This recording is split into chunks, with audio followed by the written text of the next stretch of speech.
New Vishwakarma furniture থেকে আমি বাপি।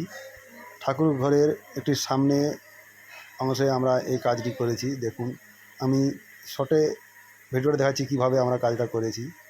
এই যে দেখছেন, স্ট্রাকচার করার পর আমরা এরকমভাবে সানমাইকা পেস্টিং করে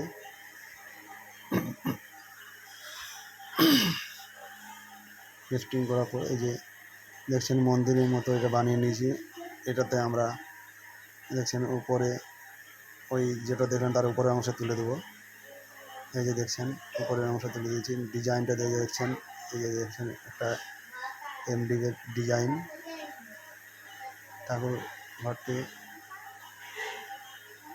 দেখুন আমাদের প্রায় কমপ্লিট। সামনেটা একটু সাজিয়ে দেওয়ার পর খুব সুন্দর লাগছে।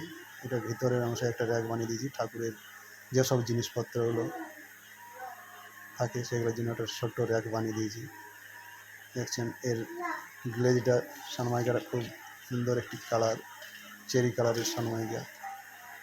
এই চারদিকটা ঘুরিয়ে দেখে দিচ্ছে আপনাদের। এই যে দেখছেন, দেখুন আমার ভিডিওটা দেখুন এবং লাইক সাবস্ক্রাইব করে রাখবেন। আমি নতুন নতুন ভিডিও দিয়ে থাকি। আমার ভিডিওটা দেখার জন্য